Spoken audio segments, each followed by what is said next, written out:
Yo, man, what it do, you too, man? It's your boy Cass, and we back with another video. This video react to called 3 True Bounce House Horror Story. You know, we doing some more horror stories, man. Don't worry. I know this shit interesting to y'all. I know y'all fucking with it. We got a little special guest here, man. You know, my cousin, man. You know, we here to watch this. You know, everybody love this. We love it. I love it. Come on,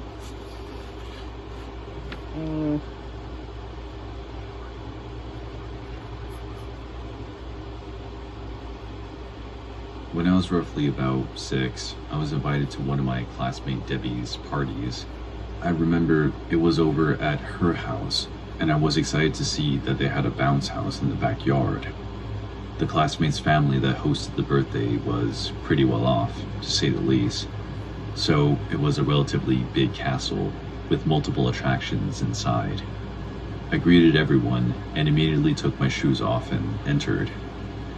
I started bouncing around as kids would when I noticed an older man in the far back of the castle. He was kind of jumping around and playing with the kids. For some reason, I remember falling down and him immediately asking if I was okay. It wasn't a rough fall. I just kind of tripped down and pushed myself back up. But that's when he introduced himself as Gordon, telling me he was Debbie's father. He asked me what my name was, to which I said it was Sarah. He then started to ask me a bunch of questions like how old I was and what toys I liked to play with. I told him my age and said that I played mostly with Barbies. He then asked me if I liked cotton candy and said yes. Then he tells me to wait there, and he gets out to the cotton candy stand to ask for one cotton candy. He comes back and hands it over to me, and then abruptly leaves. I see him go inside the house.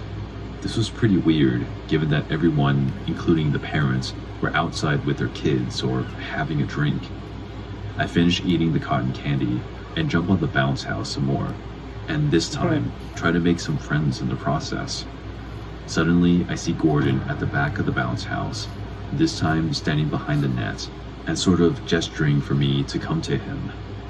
I walk over to him, and he enthusiastically asks me if I wanted to go explore the inside of the house because Debbie had a massive collection of Barbie dolls that I could play with, and that Debbie was okay with it.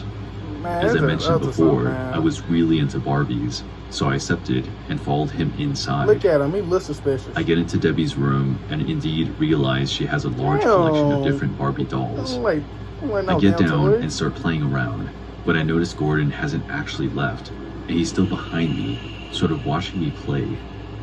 Then he sits next to me and starts making conversation with me, asking which one were my favorite dolls and such. I don't really remember specifically what he was asking me, but I remember him escalating the conversation to the point where he was asking me if I had any crushes on the boys at school. I said I didn't like anyone at school, and sort of tried to ignore him the best I could by giving him short answers. That's when he got even closer and started playing with my hair and sort of putting it over my ear. It got to the point where he was about to kiss me, and that's when we heard someone coming up the steps. He instantly jolted away and quickly disappeared out of the room. Then I heard him ask where the bathroom was, and some girl was telling him it was downstairs. Then Debbie entered her room and found me. She asked me what I thought I was doing and why I was in her room. I told her her dad wanted to show me where her Barbie collection was, and he led me upstairs to her room. She was furious, so she went downstairs to ask her dad if it was true. I sort of followed her and saw her asking her dad. I then went down to ask Debbie's dad if he was the real Gordon, to which he said yes and asked why. I added that there was a grown man named Gordon who pretended to be Debbie's dad and had me go upstairs with him. That's when it all just clicked for everyone, and we all rushed upstairs to see if he was still there. And even with the help of all the other parents, nothing was found except the window wide open in the bathroom. To this day, it still gives me the creeps how this guy was so cold-blooded into pretending to be Debbie's dad and sort of manipulating everyone in the process. Man, fuck is he on? This happened when I was about 8 years old, and is quite literally the most traumatizing thing that's happened to me and my brother. I don't know. It was our neighbor's twin kid's birthday. They were roughly about our age, so me and my brother were invited. We were a little hesitant to go at first, because we always thought the neighbor's kids were a little weird. But when my brother and I saw that they had installed an inflatable house in their backyard that day, we went over to check it out. As we entered their house, we were greeted by their dad, who we never actually met before. His name was Rocco, and I'd be lying if he wasn't the most intimidating looking man I've ever seen. He was bald, spoke in a low, raspy voice, and had these large tattoos almost everywhere on him. All in all, his physique basically screamed, "Don't f*** with me." Anyway, he told us to come inside, and so we quickly entered. We had some pizza, and eventually me and my brother made our way to the inflatable house. We went inside the inflatable house, and that's when we got to know our neighbor's kids a little better. We started talking to them and realized they were actually pretty fun to hang out with. I don't really remember what we talked about, but somehow the topic of the conversation went to one of the twins talking about how they found a gun in their parents' bedroom drawer. They said that it also had a silencer, meaning it would basically make no noise when you shoot. Me and my brother were both in disbelief because we were really into guns at that age and never saw a real gun before. Anywhere means your cybersecurity could be coming from who knows where. Office Depot Office Max has IT. They told us that their parents accidentally ordered the bounce house for 2 days, so we could meet them in the bounce house at 1 a.m. and they'll try to show us the gun. My brother and I, being the dumb kids we were, accepted. That night, we both set our alarms slightly before 1 a.m. and woke up. My brother came into my room, and we looked out the window to see if they were still inside the bounce house. Sure enough, the bounce house was moving, and we quietly rushed downstairs, carefully opened the back door, and climbed over the fence to our neighbor's house. As we entered the bounce house, we both saw the gun, and it was magic to our eyes. Even the silencer was on it, and it looked like something straight out of a James Bond movie. We took turns inspecting it, and that's when one of them told us to be careful, because it was loaded. I asked why it was loaded, and they told us their father kept it in the bedroom next to his bed, either probably for security reasons. But then that's when one of the twins said they almost forgot, and then he proceeded to pull a small Ziploc bag of white powder. None of us knew what it was until one of the twins explained it was what he sold to make his money. Then out of nowhere, the other twin shakes up and tells everyone to hide. As he jolts up, the now open bag of cocaine spills onto all of us and all around the bounce house. I then asked what the deal was when he pointed to the upstairs window that was now lit. At this point, we're all hiding behind the bounce house, and we hear the back door open. I peek to look up, and sure enough, it's Rocco. He slowly walks up towards the bounce house, and we're all certain and absolutely mortified by the fact that he noticed his cocaine basically spilled all over the bounce floor. He walked over to the backside of the bounce house, and that's when he saw all of us hiding. Both twins don't know what to say, and we kind of just all stay there in silence, awaiting our fate. That's when he calmly orders his two sons to go back to their rooms. They both quickly leave, and now it's just him staring at me and my brother. He slowly gets closer to us and tells us something similar to the following. If you two fuckers ever tell on this, you and your family get the bullet. Then he looks down at the gun, which is at his feet. He picks it up and inspects it. That's when he suddenly points it right at us. Me and my brother jolt back, and as we get up to leave, he abruptly orders us to stop. Then he put his gun in his back pocket and proceeded to tell us something that basically flipped my stomach inside down. He said that if he ever saw us again, he'd do it for real. Then he told us goodnight and walked away. We instantly climbed over the fence and ran back to our house, quietly going to our rooms. Luckily, both my parents were still sleeping, and we both went to bed as if nothing happened. From that day on, we never went back to see those kids again, and we basically never told our parents.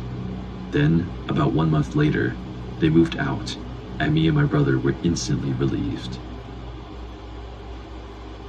Whoa. Dang.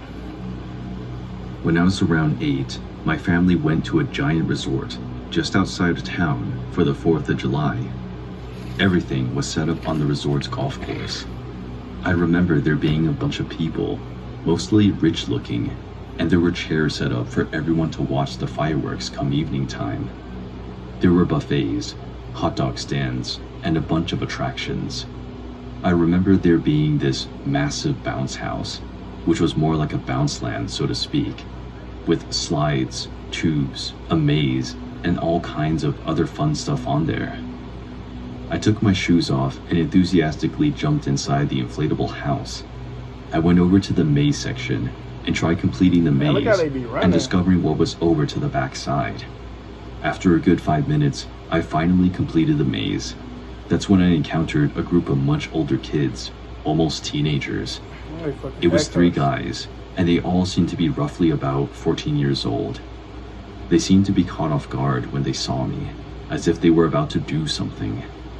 Upon seeing me, one of them with a buzz cut started talking to me. "Sup, fatty?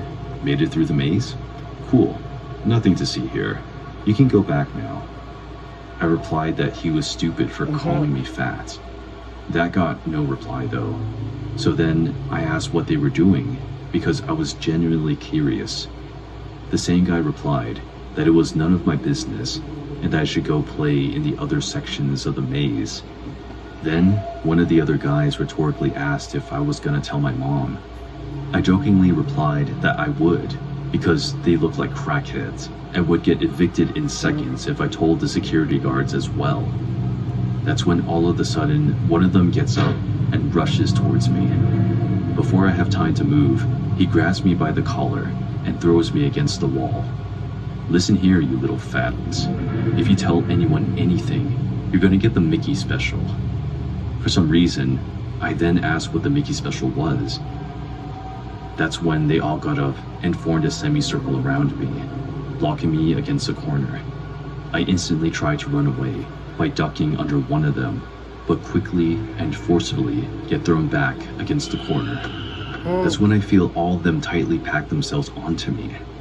At this point, I'm completely smashed into the corner, and my head is facing the bounce house's wall, so I basically can't breathe. I'm in there for a good 30 seconds, trying my hardest to scream, but I could sense that nothing significantly audible would come out. It was basically like I was drowning, except worse, because there was this crushing pressure, and I was sealed off to the air. I feel like starting to panic as they were showing no signs of giving up. Then, at about 40 seconds, they get off of me, and I manage to catch my breath. With every remaining effort in my body, I sort of limp back over to the maze as quickly as I can. As I'm in the maze, I hear one of them saying, "Hopefully I've learned my lesson." And obviously, after such a traumatic event, I never told anyone about my encounter. I just kind of went back to my parents, as if nothing happened. Luckily, I never met those guys again, and I still don't know what drugs they were doing, but my initial guess of it being crack was right, given how angry one of them got. Alright, look, man, that'll do it for this video. Hopefully y'all like it. You know, it's basically on a true story. Y'all already know it's based on a true story. Just to let y'all know, man. We do this shit every day, man. But be sure to subscribe, like, comment, man. We do this every day, man. I'll see y'all